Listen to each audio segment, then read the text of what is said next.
15 de mayo de 2015.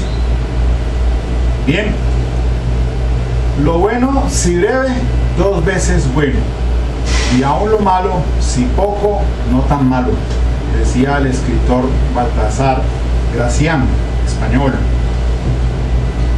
Bueno, para empezar, antes de abordar el tema de hoy, que es el principio de congruencia,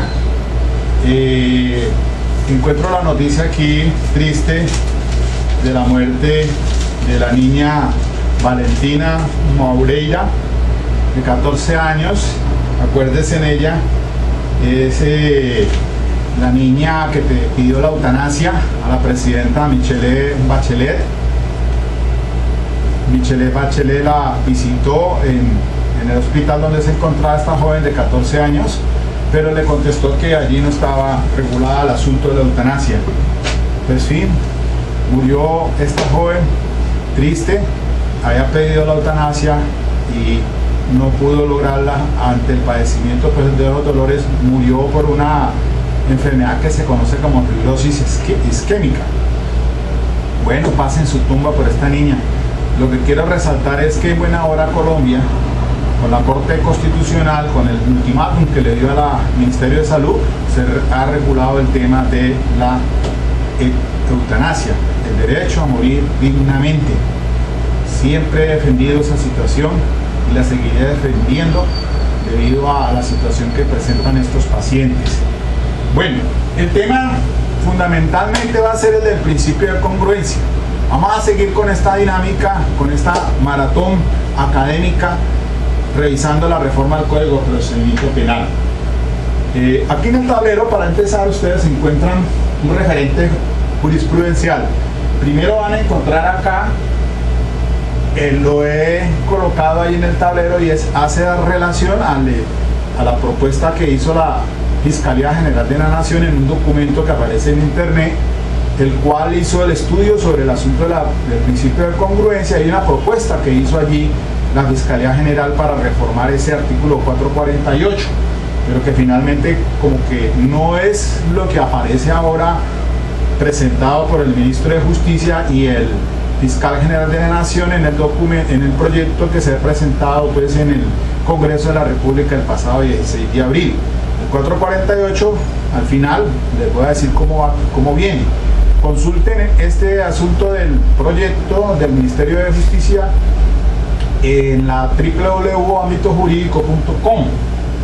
Bien, además de esto, me hago referencia a una sentencia que aquí trabajé, que es la 41253 del 2014, el magistrado el doctor Gustavo Malo Fernández. Y entonces hablamos del principio al comienzo, un principio de congruencia estricto que se manejó con esta sentencia que aparece aquí, la subrayo 26468 del 2007. Después se morigeró, se flexibilizó al asunto del principio de congruencia, y entonces hablo aquí o señalo aquí la sentencia 35293 del 2011 y esta sentencia 41253 del 2014, que es el caso que hice referencia, donde hay un salvamento de voto de la magistrada María del Rosario González Muñoz, quien en este asunto de este caso, en esta decisión de casación penal, ella era la ponente, presentó el proyecto, pero los magistrados se apartaron de su ponencia y finalmente entonces designaron al doctor Gustavo Malo como ponente, y quedó entonces el salvamento de voto de la doctora María del Rosario González. Muy interesante esta providencia. No se lo olvide, en la parte superior del video hay un link, ahí les voy a colocar entonces para que se vayan al tema del asunto pues que estoy tratando del principio de congruencia. Entonces voy a dividir estos 45 minutos académicos así.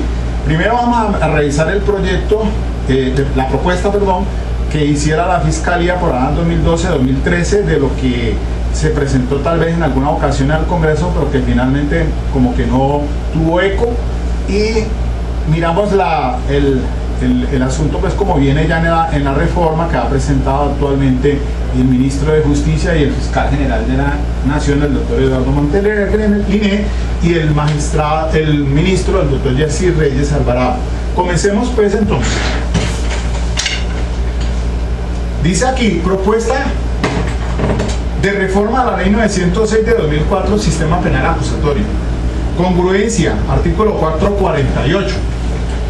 Aspecto asaz problemático para los jueces, que incluso ha derivado en posiciones ambivalentes, cuando no contradictorias, de la jurisprudencia de las Cortes. Lo ha sido el principio de congruencia y la forma de solucionar las disonancias que por virtud del mismo se presentan habitualmente en los estrados judiciales, sin que el asunto haya derivado en posición uniforme al día de hoy, dado que la redacción del artículo 448 de la ley 906 de 2004 poco ayuda para el efecto.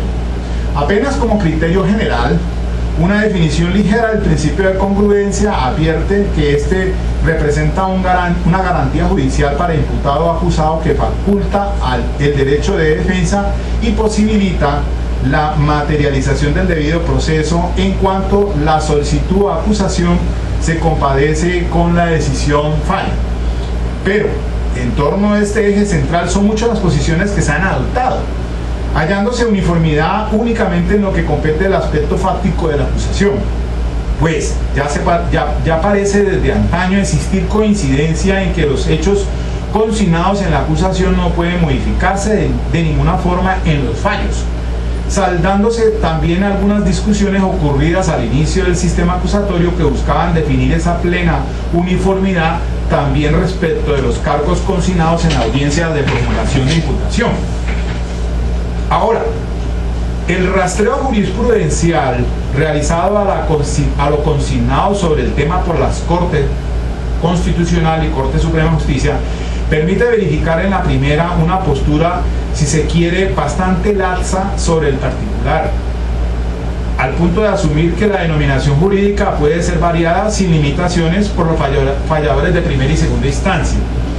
En efecto, en la sentencia C025 del 27 de enero del 2010, que revisó la demanda de inconstitucionalidad propuesta contra el artículo 448 de la 906, la Corte Constitucional, luego de puntualizar que la uniformidad fáctica opera entre imputación, acusación y fallo, advirtió, abre comillas, con todo, la búsqueda de la justicia material, el cumplimiento de los deberes estatales de lucha contra la criminalidad, el cumplimiento de los deberes estatales de lucha contra la criminalidad, así como la garantía de los derechos de las víctimas, indican que la calificación jurídica tenga carácter provisional, pudiendo ser modificada bajo determinadas condiciones, bien sea en primera o en segunda instancias. Como la Corte Constitucional no especificó cuáles son esas condiciones determinadas ni la forma en que debe operar la modificación para que se respeten garantías fundamentales, particularmente el derecho de defensa del asunto ha quedado abierto. Ahora, bien, la Corte Suprema de Justicia ha expedido varias decisiones sobre el particular, pero de ellas no es posible advertir un patrón común que permita señalar sólida y reiterada jurisprudencia, ora porque se trata de oiter dictum en algunas ocasiones, ya en atención a que se modifican criterios iniciales. Al efecto, como decisión fundacional, puede verificarse lo consignado en el recado 26468 del 27 de julio del 2007, ese es el que habla del principio de congruencia estricta, donde se abordó a profundidad el tema, aunque no era el objeto de decisión, pero para concluir que en el sistema acusatorio colombiano, que advierte con más acento continental europeo que anglosajón, opera con mayor fuerza el principio de legalidad y en consecuencia la aplicación irrestricta del principio de congruencia. Estos son en particular los puntos principales de la decisión en cuestión. No es posible, dada la naturaleza del SPA, audiencia preparatoria entre paréntesis, audiencia preparatoria determina qué pruebas se practican para confirmar o desvirtuar la acusación, cierra paréntesis. Que el fiscal en la audiencia de juicio oral modifique la acusación para hacerla más gravosa porque afecta derecho de defensa del procesado. No puede pedir o practicar pruebas al respecto, cierra entre comillas. La fiscalía solo puede la Fiscalía solo puede, dos puntos, solicitar condena por un delito del mismo género, pero más leve, o pedir exclusión de circunstancias de agravación.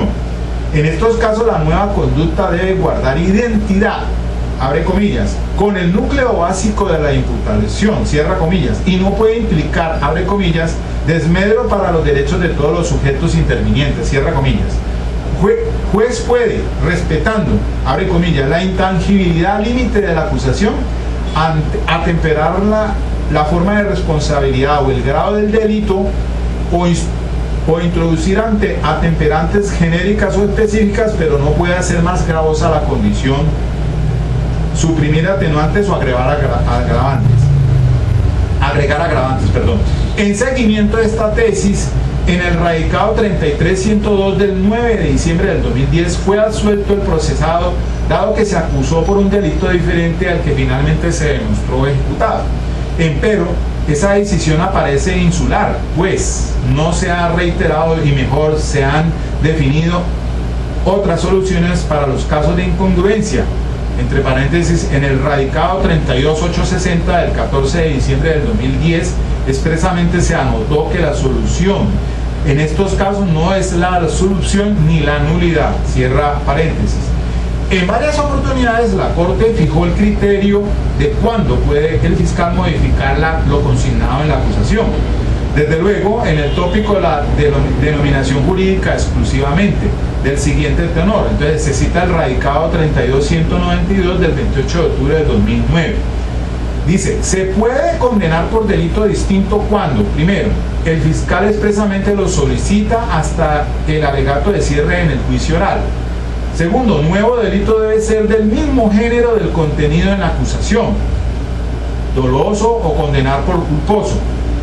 Tercero, debe tratarse de conducta de menor entidad. Cuarto, debe conservarse el núcleo fáctico de la acusación, entre paréntesis, no puede cambiarse acceso carnal violento por abusivo. Ese es el núcleo fáctico de la acusación. Y quinto, no se afectan los derechos de los intervinientes. Sin embargo, esos postulados no parecen invariables, pues en el radicado 33039 del 16 de diciembre de 2010 se advirtió, aunque se trata de un asunto propio del trámite de justicia y paz, que la tipificación legal, abre comillas, puede ir variando a la luz de los elementos de convicción aportados lícitamente, al punto que en su intervención final la Fiscalía tiene la opción de solicitar condena por aquella tipificación que ha logrado probar en el debate, así resulte un planteamiento novedoso en dicha fase procesal. Asimismo, en el radicado 32685 del 16 de marzo del año 2011, la Corte varía su posición anterior acerca de las circunstancias que facultan modificar en el fallo la acusación, para advertir que no es exigencia que el fiscal solicite esa variación en el alegato de cierre. Abre paréntesis, vale decir, ya el juez de oficio puede hacerlo, cierra paréntesis. Los jueces de instancia se pueden apartar de la imputación jurídica formulada por la Fiscalía hacia una degradada, siempre y cuando la conducta delictiva que se encuentre en esta etapa procesal no obstante constituir una especie distinta a la prevista en la acusación, esté comprendida dentro del mismo género, comparta el núcleo fáctico y la nueva atribución soportada en los medios de prueba sea más favorable a los intereses del procesado. Esta decisión ha sido reiterada hasta hoy, entre otras, en el radicado 32879 del 4 de julio de 2012, en la cual se acota que solo después de la práctica probatoria es factible determinar definitiva la calificación jurídica de la conducta punible. Como se aprecia del somero recuento realizado en precedencia, el tema de la congruencia no ha sido pacífica en su solución, entre otras razones, por la indefinición que al respecto presentan las normas que regulan el tópico en la ley 906, particularmente la redacción del artículo 448. Ahora, es factible advertir que, contrario a lo que algunos postulan, precisamente la filosofía de la normatividad acusatoria conduce a estimar que la determinación jurídica de la conducta realizada en la acusación debe ser por esencia provisoria, pues Dado que no existe principio de permanencia de la prueba y observado que únicamente cuenta el fiscal hasta ese momento con elementos materiales, evidencia física e informes, todos con carácter, si se quiere, aleatorio, dada la necesidad de la refrendación en el juicio, apenas cabe concluir que lo practicado en el juicio puede cambiar el panorama de la calificación del delito, haciendo necesario, por la propia naturaleza del procedimiento, la variación de esa inicial propuesta típica. Por lo demás, la redacción del artículo 448 de la 906 perfectamente faculta esa posibilidad, si se entiende que reclama precisión inmodificable del aspecto fáctico relacionado en la acusación, y ya en el alegato de cierre se obliga la definición típica definitiva, en reiteración de lo establecido en el artículo 443 y viden, en cuanto demanda del acusador tipificar de manera circunstanciada la conducta por la cual ha presentado la acusación. Eso hasta allí es muy cierto.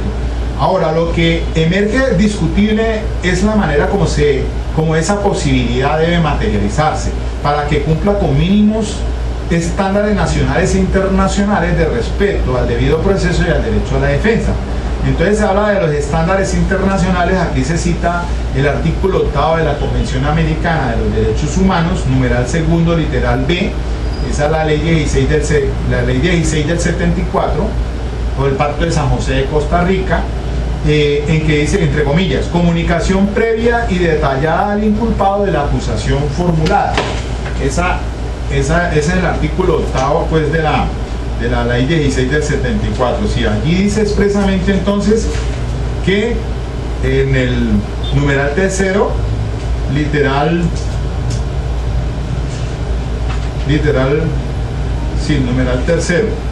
numeral tercero, literal A.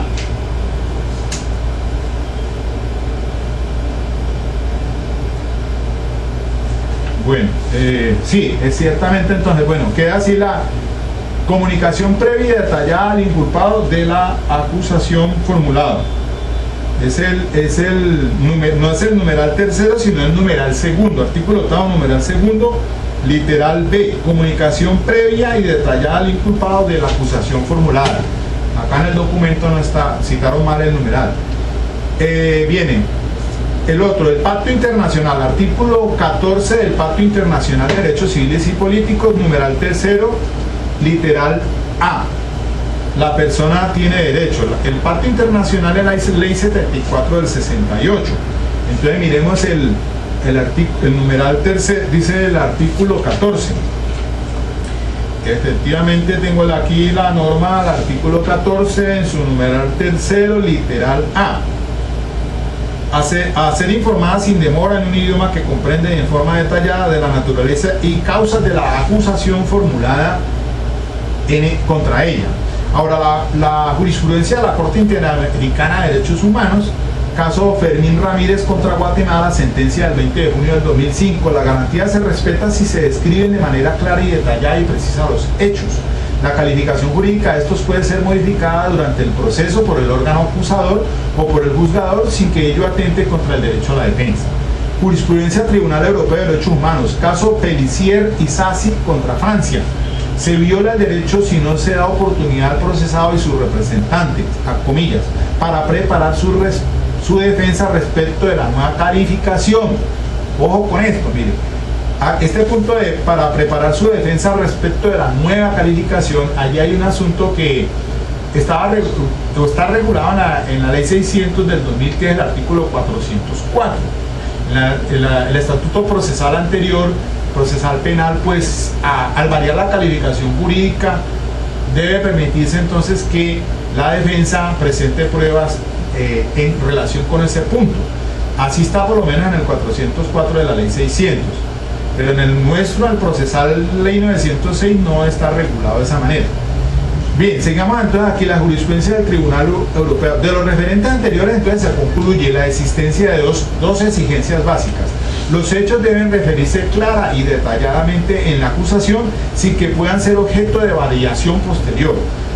La calificación jurídica de esos hechos puede ser objeto de variación después de la acusación por el fiscal o el juez, pero debe dotarse al acusado de una efectiva y práctica manera de conocer la variación y defenderse de ella.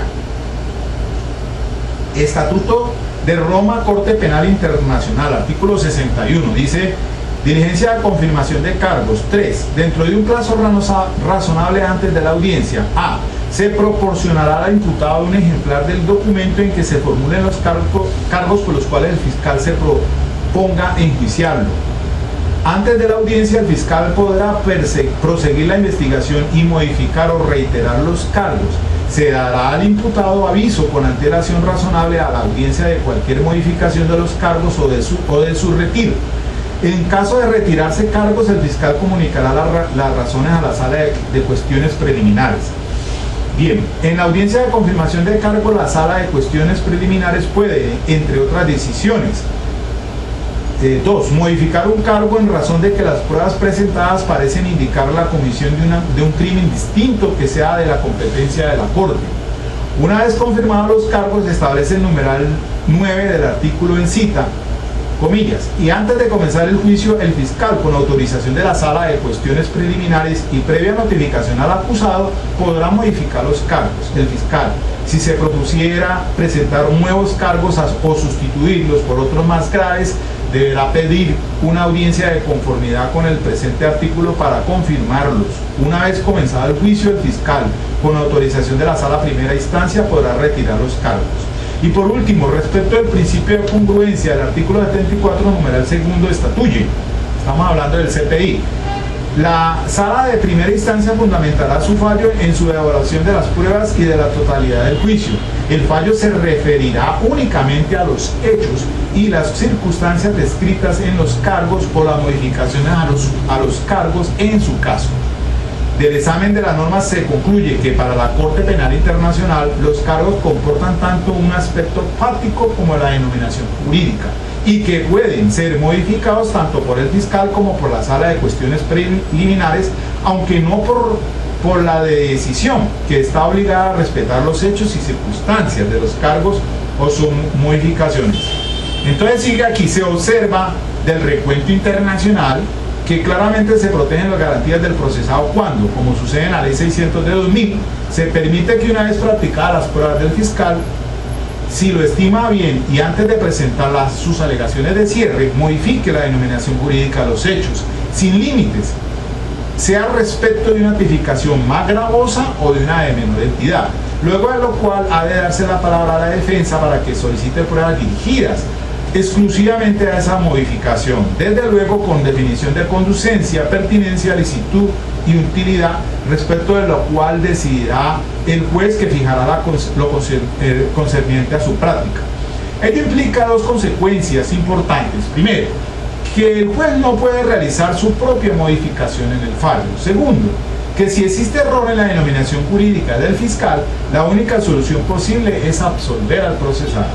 Lo primero, porque sólo así se respeta la garantía del procesado de defenderse de la nueva denominación jurídica. Y lo segundo, porque es el único medio que respeta íntegramente el principio de imparcialidad y la esencia del principio acusatorio.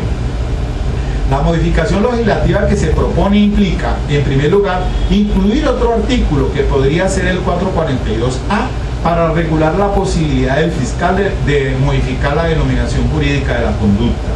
La norma estaría redactada así.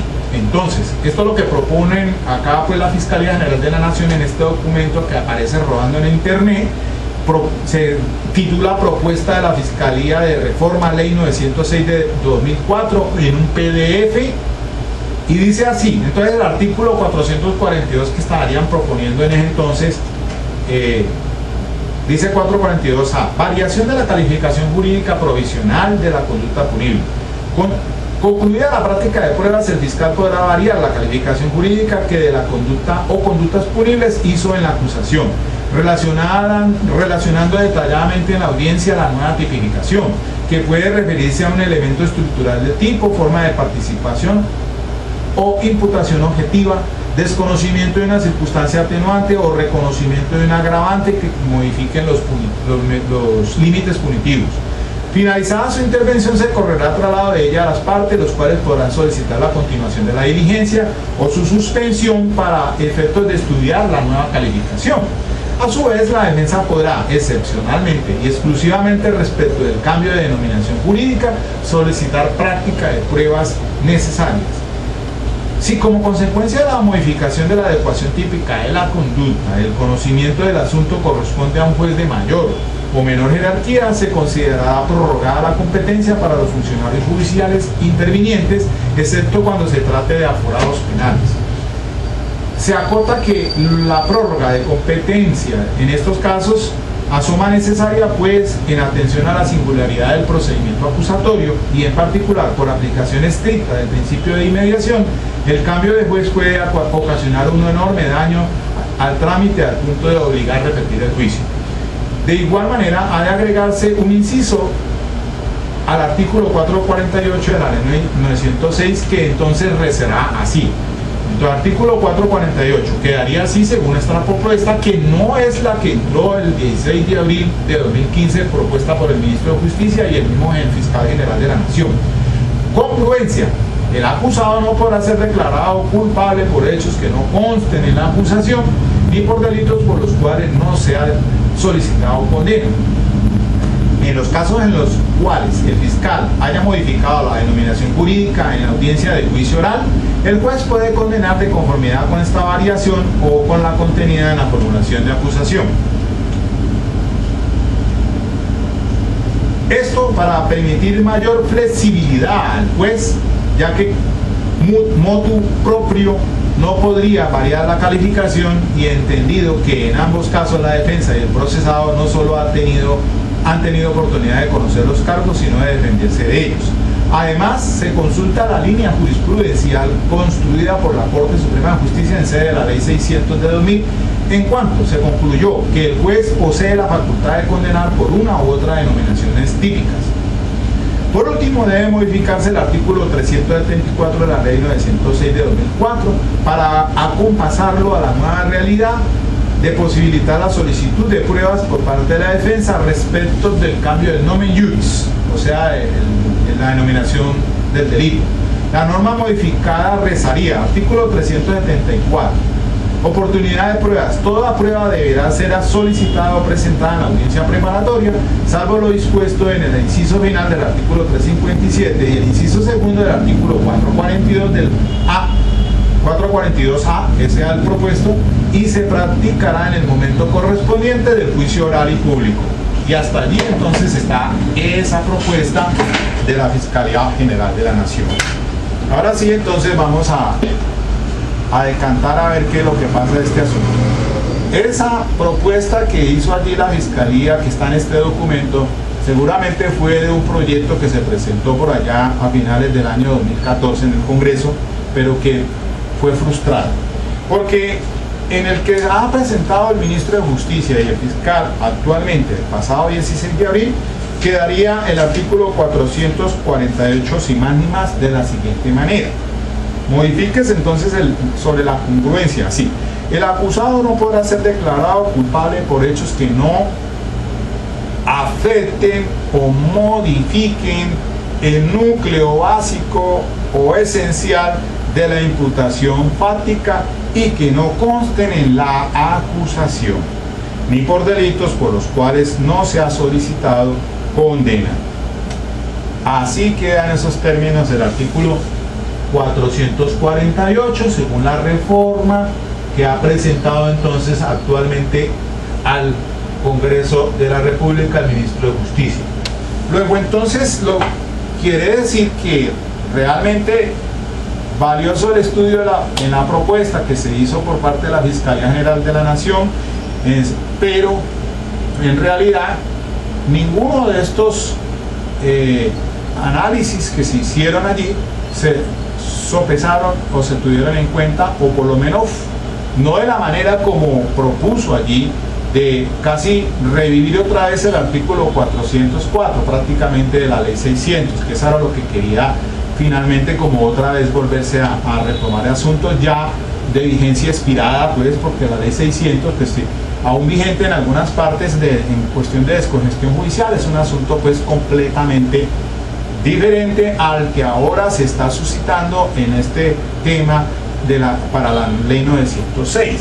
Y entonces, ahora sí, ya haciendo ese paralelo de tanto, miren ustedes allí que pues sí es muy interesante por el desarrollo jurisprudencial, el que se ha citado y que lo ha enfocado aquí en una primera parte, inclusive con la sentencia C025 del 2010, que la sentencia en mención, lo único que se declaró fue pues exequible.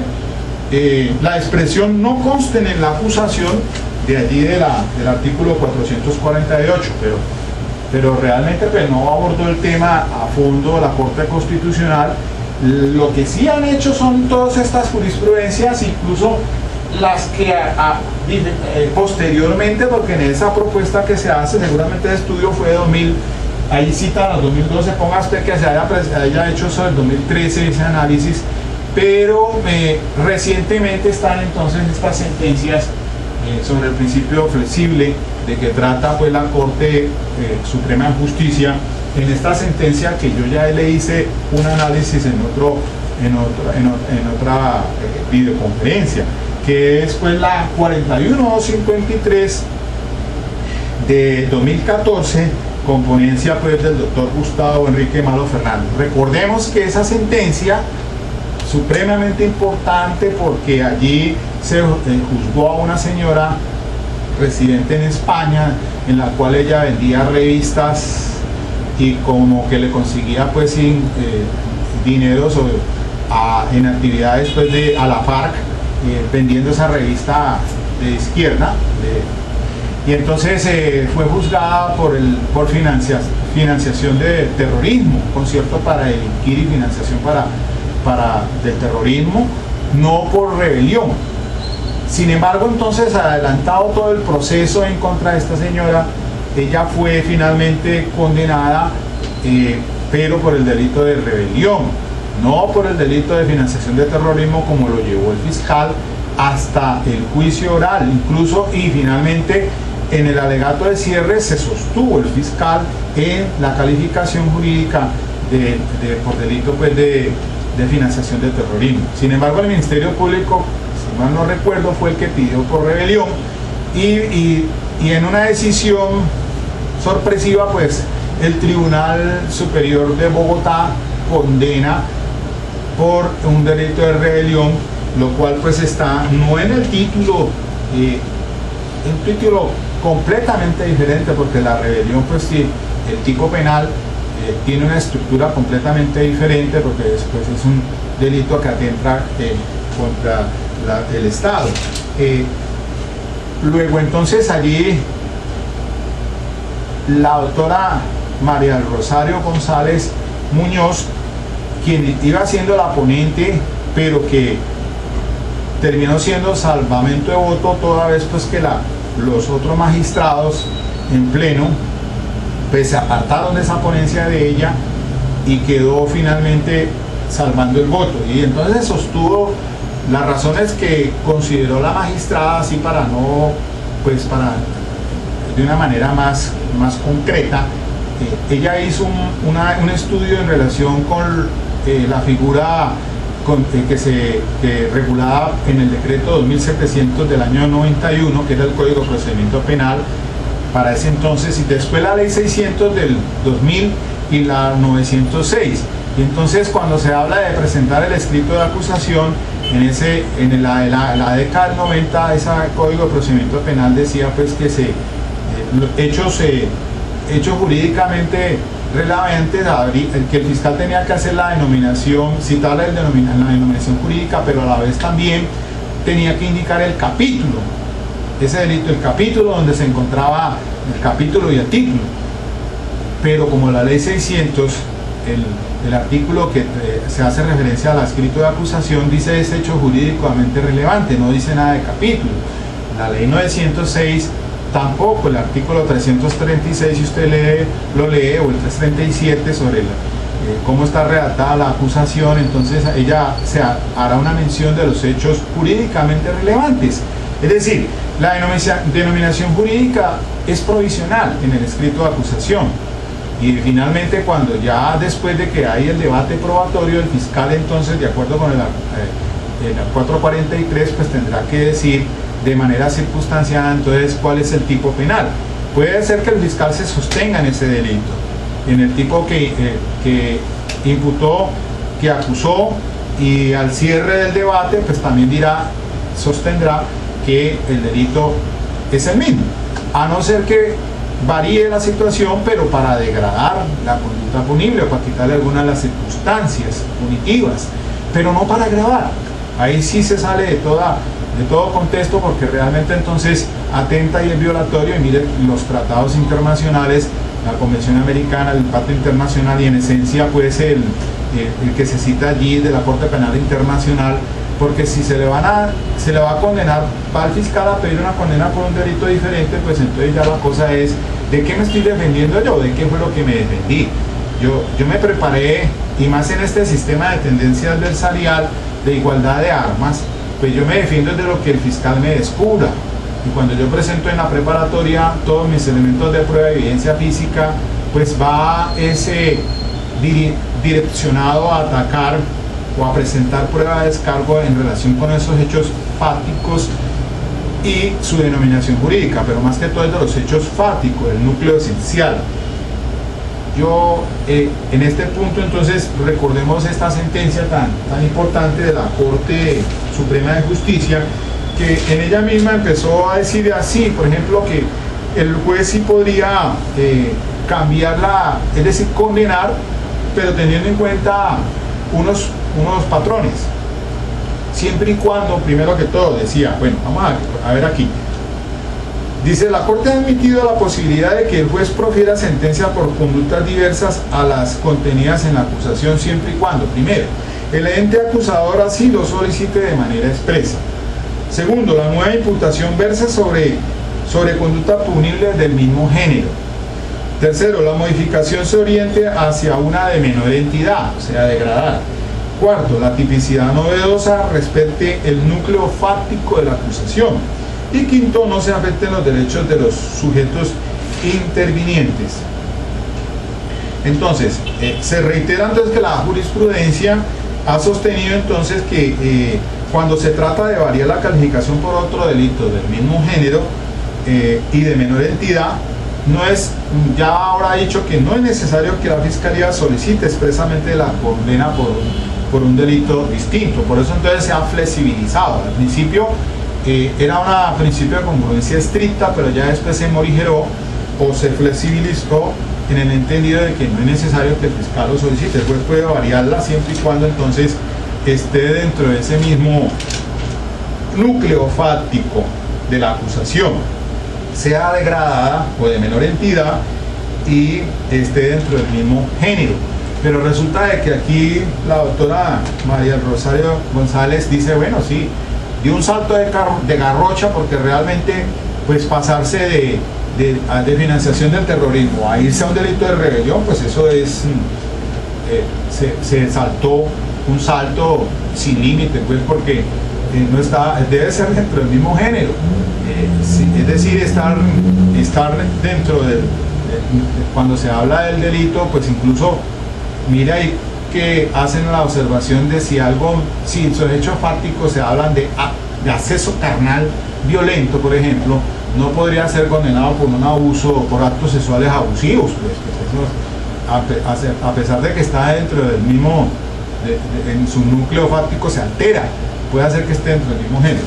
Ahora bien, dice aquí, por ejemplo, así, siguiendo en este resumen que yo tengo acá, que el principio de congruencia estricto, antes estaba entendido de que el juez no puede condenar por una conducta punible diferente a aquella por la que se acusó, ni siquiera para favorecer al implicado. En otras, esta sentencia que hizo énfasis sobre eso fue la de allá del año 2007, la 26468. Pero después se cambió una postura, se morigeró, ese es el término que utiliza la Corte Suprema, frente a las facultades del juez en la sentencia 35293 del 2011, que es la que tengo acá, sobre el principio de congruencia flexible. Después la sentencia 33790 del año 2013, bueno, aquí no está referida, pero dice que la calificación jurídica es provisional, que lo que hace la Fiscalía, después de adquiriendo el carácter definitivo, lo consignará en el fallo. Bueno,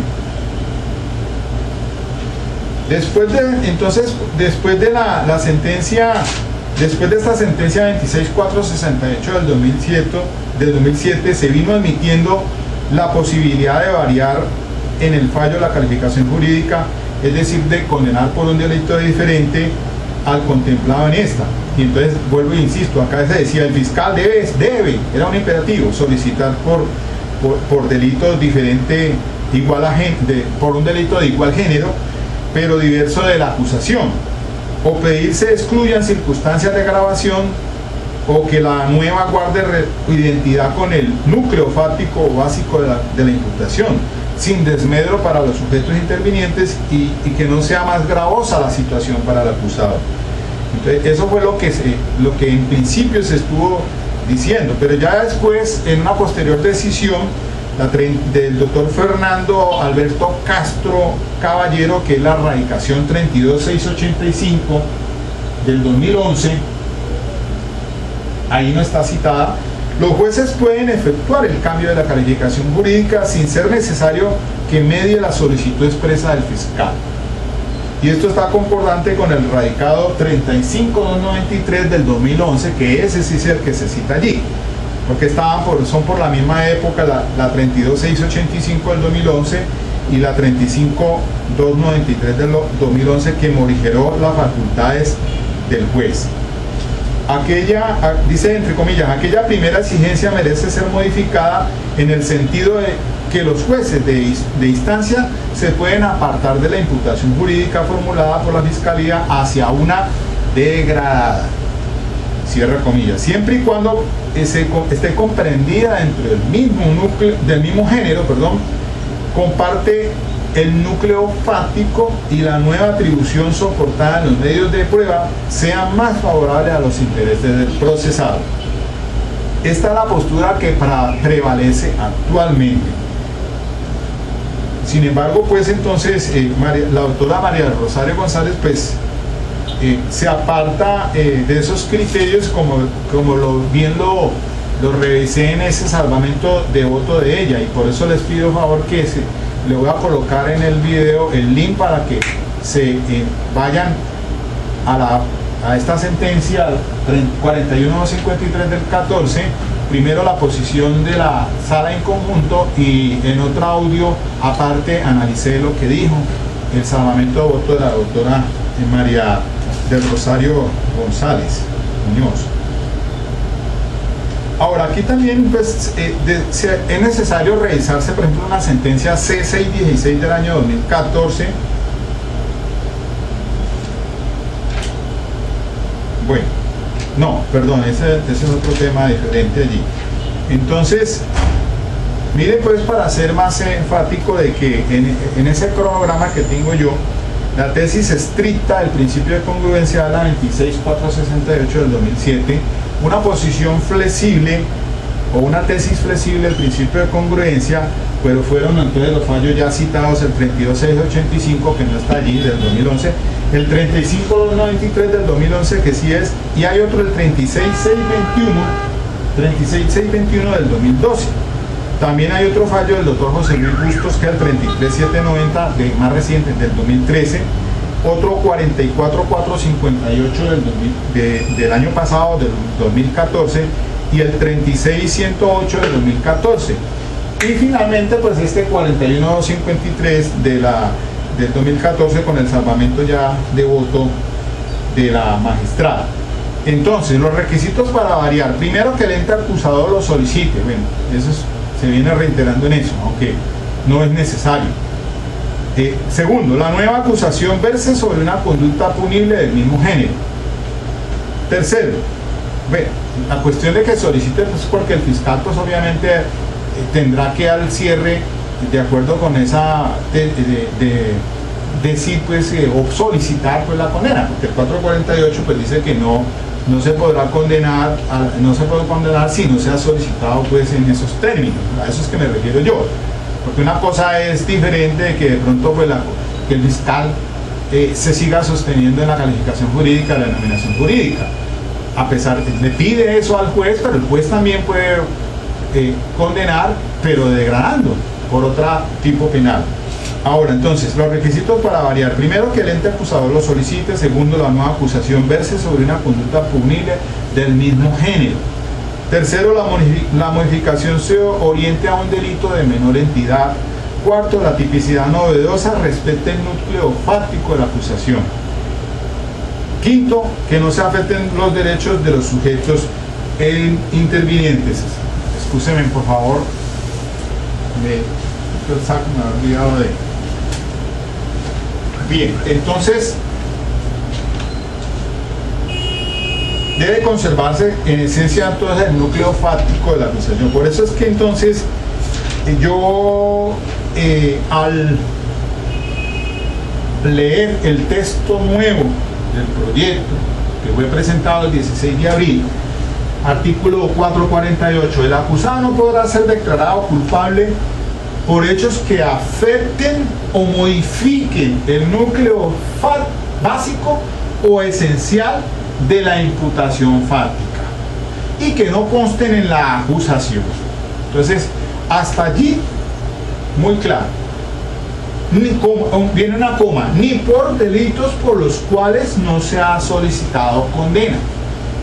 Al fin de cuentas, el fiscal es el que tiene como su condición de ente acusador, el que tiene a su cargo la acción penal, pues finalmente pedir la condena, porque si no lo hace, pues tendrá que hacer el juez lo que tiene que obviamente hacer es absolver, porque es un imperativo. Si no lo solicita el fiscal, pues de contera el juez tiene que absolver.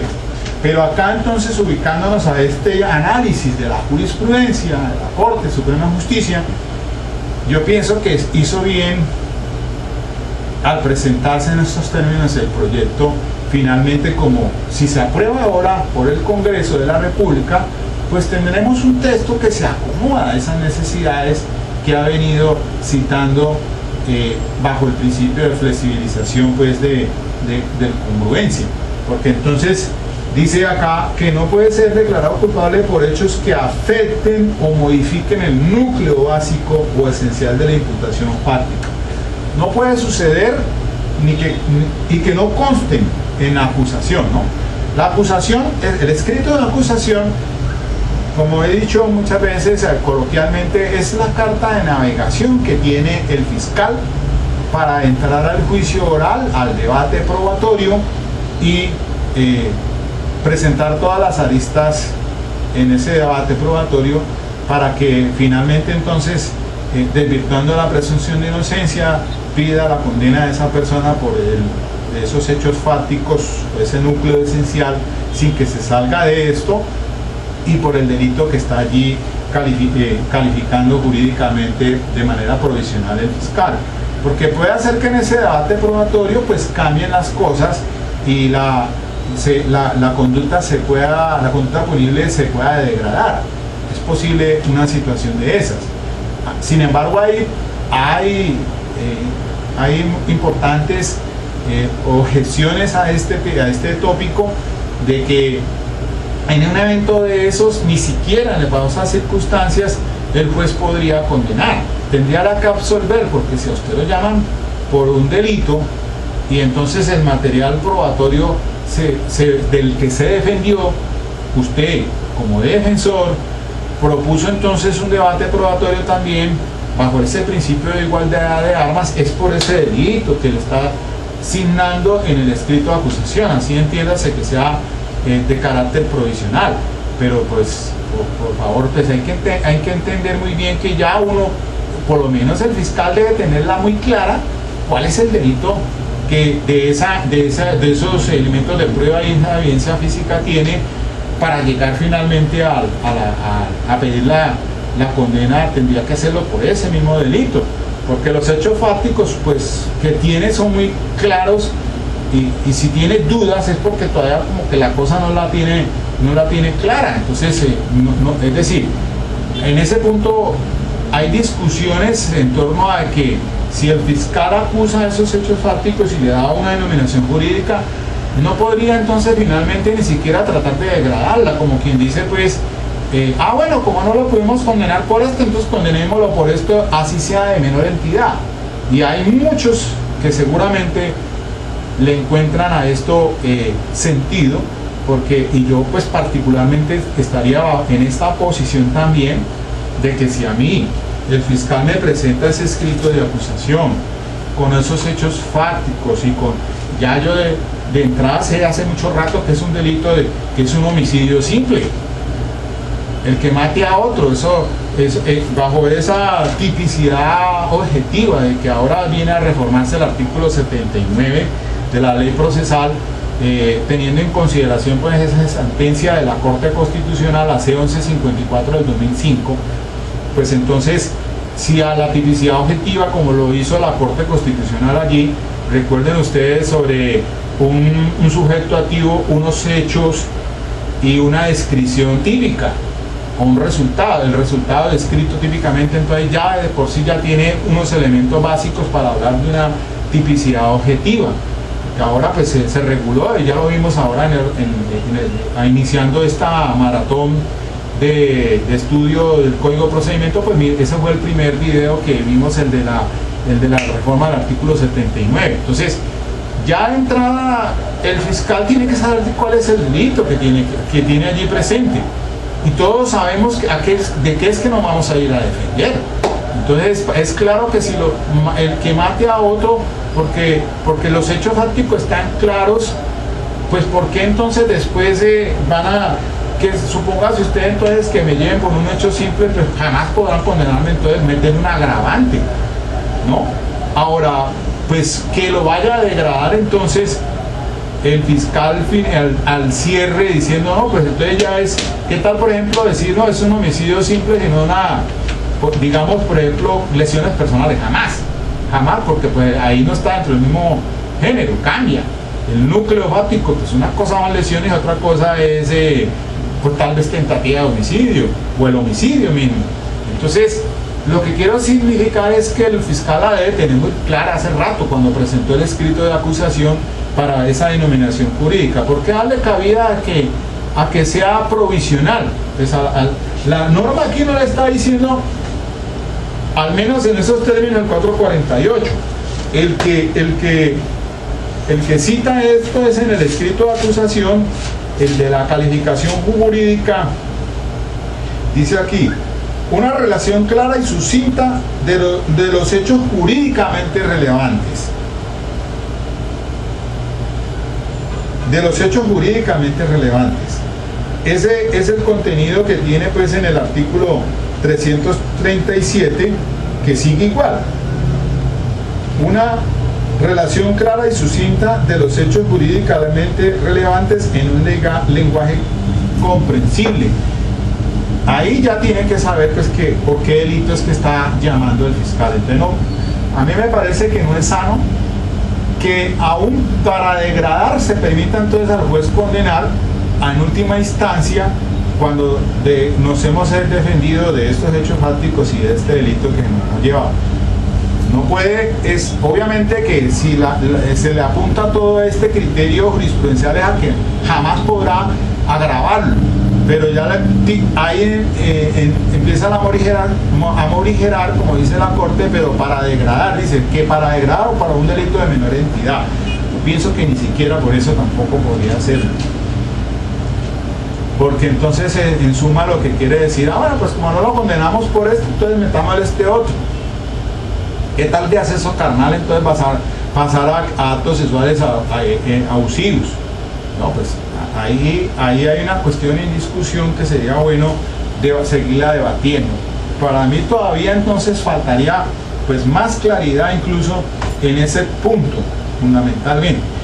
Ahora, que la doctora María Rosario, pues imagínese llegar a presentar esa ponencia, que por favor pues los magistrados fueron disidentes de ella y ella terminó salvando el voto. ¿Cómo va a pasar rompiéndose incluso el mismo núcleo fáctico, al menos aquí queda el núcleo fáctico, así en esos términos ya se menciona.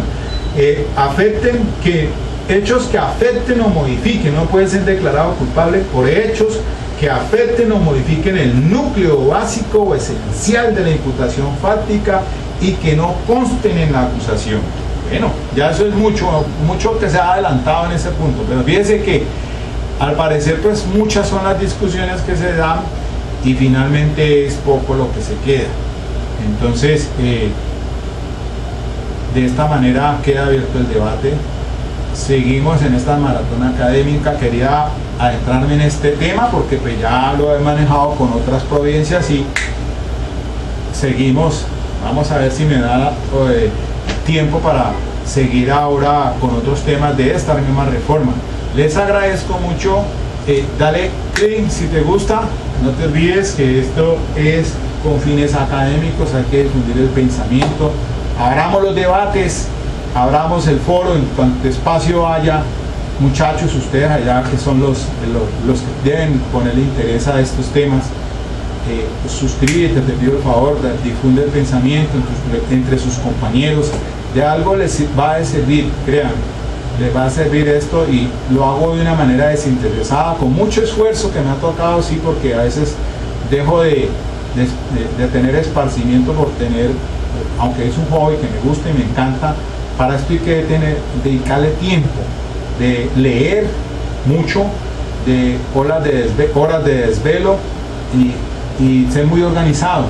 Afortunadamente tengo eso, tengo muy bien organizado mi tiempo y aprovecho al máximo. Entonces ahora, siendo pues con estas redes sociales, que me parece a mí fabuloso que pueda llegar a toda clase de personas que quieran adentrarse en estos temas. Ok, hablamos.